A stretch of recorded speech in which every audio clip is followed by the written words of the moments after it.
What fresh hell is this? After a 10-year absence from the silver screen, Hellboy made his return in a gory 2-hour reboot to the franchise. Amid all the crushed skulls, the film leaves several loose ends in its wake, so let's try making some sense of that unruly ending. Spoilers ahead.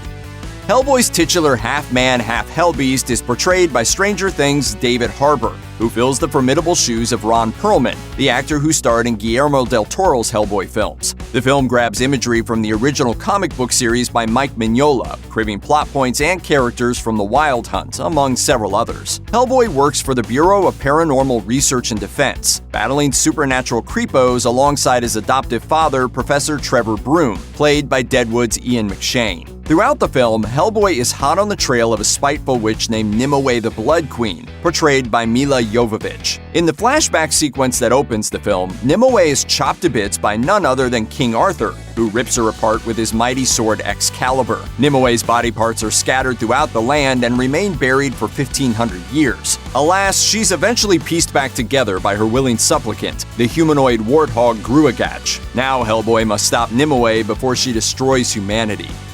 Beneath all the rotting flesh and gouged eyeballs, this is the story of a creature searching for his place in the world. If we were to boil down the character's central dilemma, we'd say he vacillates between sympathizing with the supernatural world and siding with humans. As the film lunges toward its conclusion, we learn that Hellboy is the spawn of a demon and a witch of Arthurian descent. In the final confrontation, Nimue the Blood Queen temporarily seduces Hellboy to the dark side after killing Professor Broom before his eyes. Hellboy is garlanded in a kicky crown of hellflame and immediately grows his horns out because he's evil now. As Nimue's squadron of unearthly creatures rip through the terrified London streets, Hellboy ultimately comes to his senses and overpowers Nimue. He decapitates her with Excalibur, sending her still screaming head back into the fiery fathoms of hell.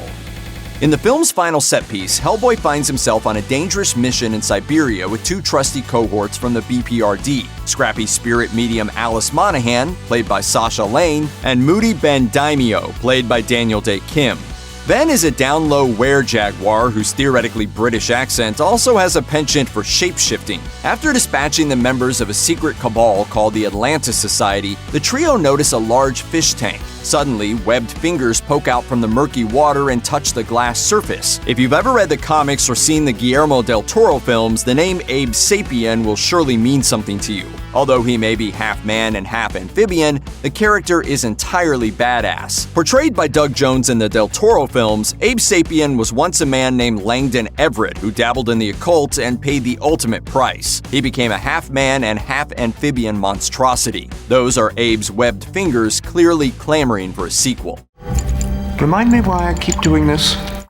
Hellboy throws not one, but two scenes in the end credits. In the mid-credits scene, we find Hellboy mourning the recent death of Professor Trevor Broom. Suddenly, the specter of a certain Lobster Johnson appears, portrayed by actor Thomas Hayden Church. The ghostly figure wastes no time telling Hellboy evil is coming. Johnson also appears in an earlier flashback, making mincemeat out of a slew of Nazi occultists. So, who is this guy? Long story short, he's a beloved character in the Hellboy universe, a vigilante who plays by his own rules.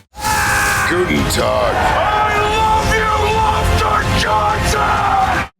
As you just saw, Johnson is fond of searing his signature lobster claw symbol into the foreheads of his enemies. What's not to like about that?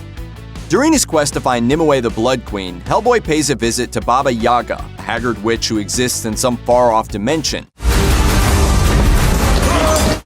Baba Yaga offers Hellboy some clues regarding Nimue's whereabouts, but this intel comes at a price. He must give her one of his eyeballs. He agrees, but manages to escape Baba Yaga with both eyeballs intact. But in a post-credits scene, Baba Yaga convinces an unseen accomplice to murder Hellboy at his earliest convenience and hand over the hellish eye she was promised. The Los Angeles Times seems to think she's talking to Koshai the Deathless, a seemingly immortal assassin who appears in the Darkness Falls graphic novel. This theory gels with the fact that Baba Yaga assures her henchman she'll mercifully end his life if he brings her Hellboy's eye. After surviving a movie full of so much sensory overload, you may be willing to volunteer both of your own. Check out one of our newest videos right here. Plus, even more Looper videos about your favorite movies are coming soon. Subscribe to our YouTube channel and hit the bell so you don't miss a single one.